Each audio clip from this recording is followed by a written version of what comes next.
vous dérange. Non mais il y a peut-être une revendication d'un milieu rural où chacun porte aussi la moustache, mais on peut extrapoler très loin. Non mais dites-moi ce que je revendique à travers ma moustache, ça me fait marrer. Non mais moi je m'autorise pas de le faire, monsieur.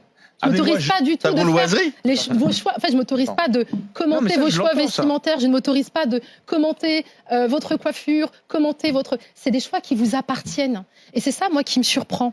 On est tous allés ici autour de cette table dans l'école de la République où on nous a enseigné la tolérance. Mais moi, c'est l'ordre de l'intime. Je vous le dis. Maintenant, vous êtes libre de croire à ma parole ou bien de la questionner.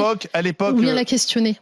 Sauf qu'à l'époque, moi, quand j'étais à l'école, je suis plus vieux que vous, on ne parlait pas de religion et justement, personne n'affichait sa religion. Et mes petits copains de l'école primaire, je ne savais pas si c'était juifs, cathos, musulmans ou athées.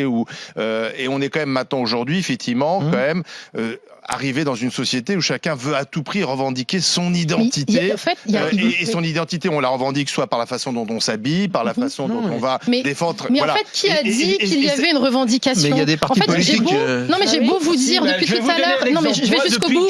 J'ai beau vous dire depuis tout à l'heure que mon foulard n'est que le fruit d'un cheminement spirituel. Acceptez. Voilà, mais entendez-le. Je peux l'entendre. Pourquoi vous cherchez à... J'ai un autre exemple depuis tout gamin. J'ai toujours joué au rugby depuis que j'ai l'âge de 7 ans. Tout le monde allait à la poêle, à la douche ensemble. Les blancs, les noirs, les circoncis, les pas circoncis. Aujourd'hui, les gosses, ils se douchent avec un slip de bain, quoi. Mais est-ce qu'ils... Enfin...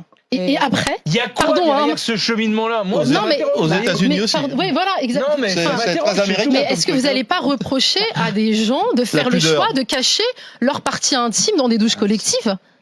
On en est là aujourd'hui en France, d'aller commenter les choix des gens dans les toilettes publiques. Alors bientôt, pareil, on va faire des commentaires dans les toilettes publiques. On a le droit de s'interroger quand même. Non, mais en fait, vous vous interrogez sur un épiphénomène.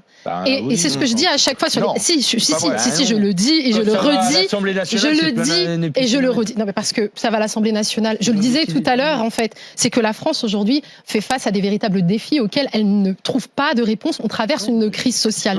Donc, c'est quand même, on va dire, presque de tout temps. Je veux dire, c'est pas du tout... Enfin, ça a été le cas aussi avec les gouvernements précédents. On essaie aussi de faire, à un moment donné, diversion. Moi, je suis sur le terrain, monsieur, je suis beaucoup plus connectée. Les femmes, beaucoup de femmes aujourd'hui, dans notamment les quartiers populaires ou dans les zones où effectivement, on va dire, les musulmans sont en majorité, elles ne le portent pas nécessairement et elles sont aussi hyper sexualisées. Est-ce que ça vous rassure aujourd'hui? Non, pas forcément. D'accord.